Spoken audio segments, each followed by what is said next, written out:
The morning light should have felt magical, streaming through the lace curtains in the little room I had spent all night preparing in. But instead of butterflies, there was a sick knot in my stomach, the kind that told me something was about to go horribly wrong. My dress hung in the corner, pressed and ready. My makeup sat untouched on the vanity, and my mind kept replaying one thing this day wasn't about me, not in this house. I was supposed to be glowing, but my brother Aaron stormed in before I could even take a full breath. His jaw was tight, his fists clenched, eyes filled with that familiar hatred he never bothered to hide. "Where's the money, Evelyn?" he snarled, not even glancing at the dress. "You think you can waste it all on yourself when my wife needs a new car? When we have real needs?" I blinked at him, stunned. "Aaron, this is my wedding day. I saved every cent myself. I'm not—" "Please subscribe to our channel and tell us in comments from where are you watching this video." Before I could finish, his foot came crashing into my ribs. The sound of the impact rang louder than the shriek that tore out of me. I fell sideways into the vanity, glass shattering as perfume bottles exploded around me. White, hot pain radiated through my side, and I gasped for air, clutching my chest. The door creaked open wider, and there he was, my father. Calm, cold, arms folded like a spectator at a show. His lips twisted into a smirk. "Don't ruin her day with drama," he said flatly, jerking his chin toward my sister, Lily, the golden child, the princess of the family, the bride everyone truly cared about today. "If you can't stand the pain, maybe you shouldn't have been born into this family." I tried to speak, my voice trembling. "Dad, he broke my ribs." Aaron chuckled, leaning down so close I could feel his breath. "Consider it a reminder. You're nothing but dead weight." I coughed, the taste of iron flooding my mouth. My vision blurred, but I could still see Lily in the doorway, her dress sparkling, her lips curled in disgust. She didn't even flinch.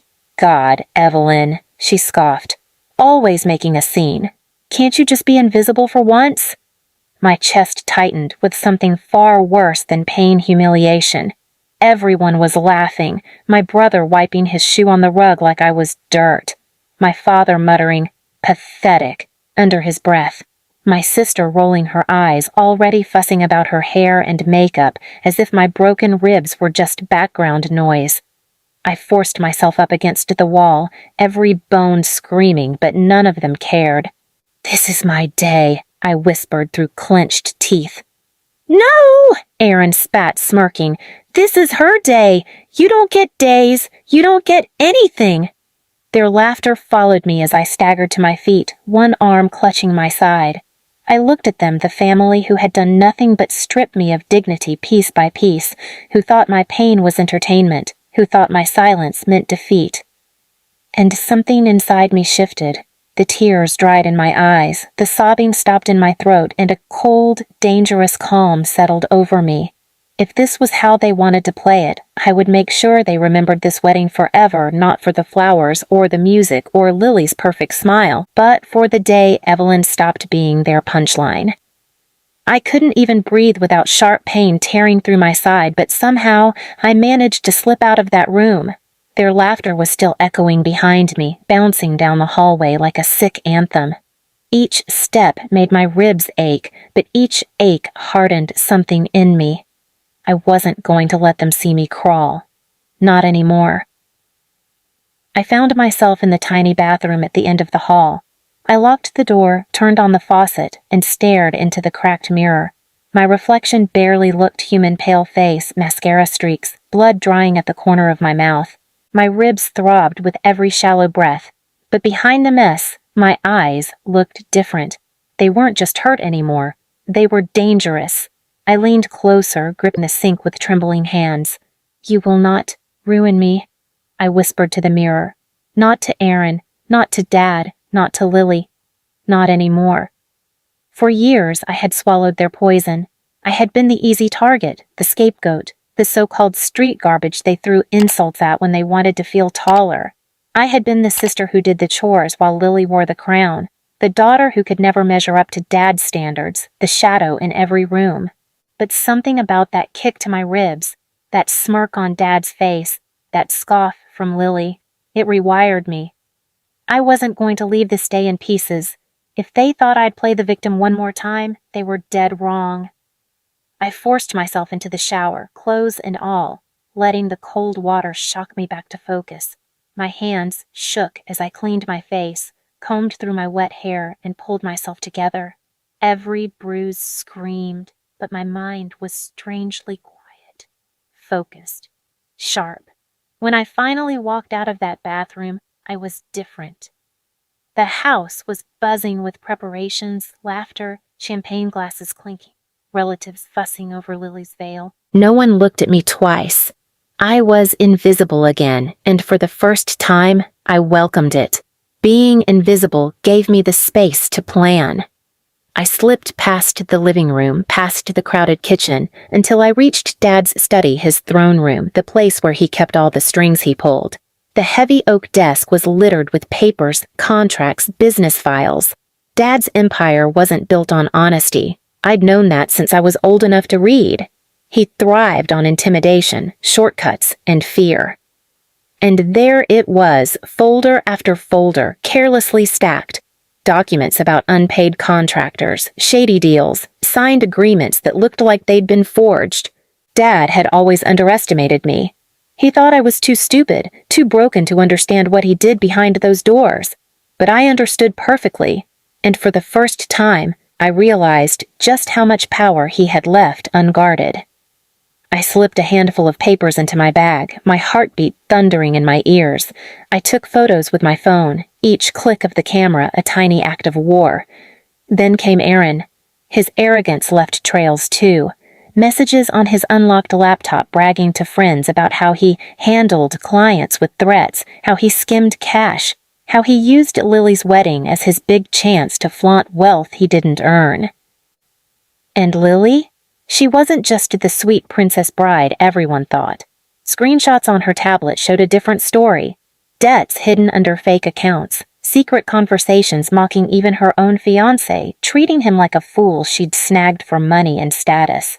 My ribs still ached with every move, but every discovery dulled the pain a little more. For once, their cruelty had given me clarity. They had cracks, and I was going to split those cracks wide open.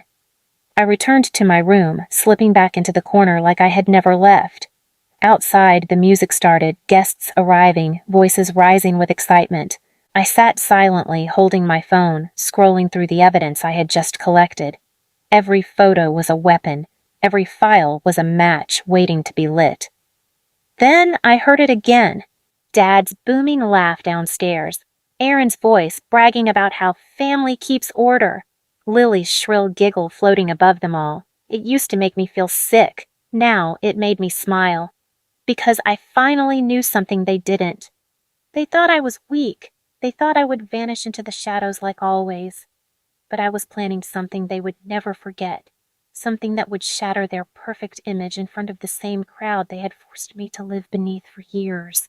I clutched my ribs and whispered to myself, "Enjoy your day, Lily, because by the end of it, this wedding won't be remembered for you.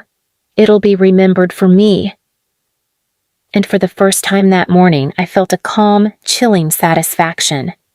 The church bells rang, echoing through the town, and I stood in the back, ribs wrapped tight under my dress, every step screaming with pain. But I didn't flinch.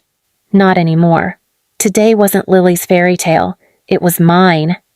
Guests were packed shoulder to shoulder, glittering in silk and jewels. They whispered about Lily's beauty, Dad's success, Aaron's charm. Their voices stung like acid, but I held my phone tight, my weapon ready.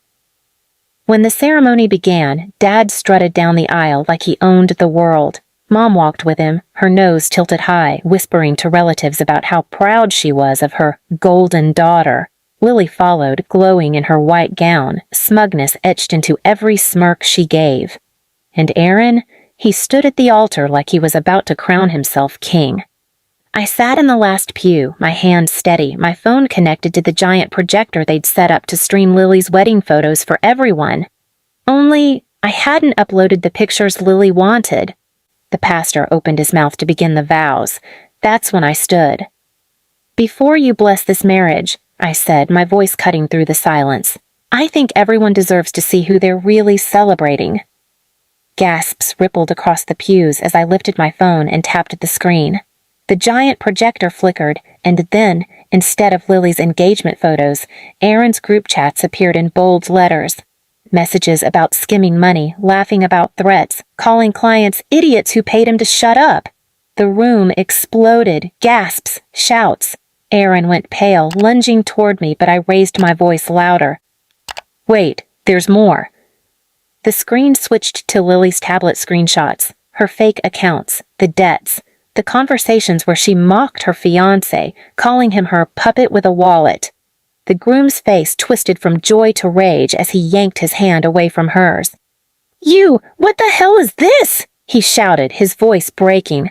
Lily stammered, tried to laugh it off, but no one was laughing anymore. And then I dropped the hammer. Dad's forged contracts, the unpaid workers, the tax documents, every guest in the pews, his business partners, his investors, his friends, stared at the giant screen with wide eyes. Phones buzzed, cameras clicked, whispers turned into a roar. Dad shot up from his seat, his face red, sweat dripping down his temple. "Turn it off! Turn it off!" he bellowed, but no one listened. "Pain teaches trash faster, right, Dad?" I said, my voice steady and sharp. "Guess you're about to learn how fast it spreads." The crowd turned on him like wolves. Business partners stood up shouting about fraud. Neighbors whispered about how they always suspected something. The groom's parents stormed out, dragging their son with them, leaving Lily in tears at the altar. And Mom, she stood frozen, her perfect face crumbling as I flashed her texts, screenshots where she called me garbage, where she admitted Lily was her only real child. Guests stared at her like she was poison. The church was chaos now, phones recording, people yelling, my family flailing in the wreckage of their perfect show. I walked down the aisle slow and steady, ribs aching but chin high. When I reached the front, I looked at Dad, Lily, Mom, Aaron, all of them collapsing under the weight of their own sins, and I leaned in. "You tried to ruin my body, my life, my spirit, but you just handed me the stage, and I canceled you." Then I turned, walked out the door, and left them screaming in the ruins of their reputation. Outside, the bells kept ringing, but this time they didn't sound like Lily's wedding bells. They sounded like victory. Please subscribe to our channel and tell us in comments from where are you watching this video.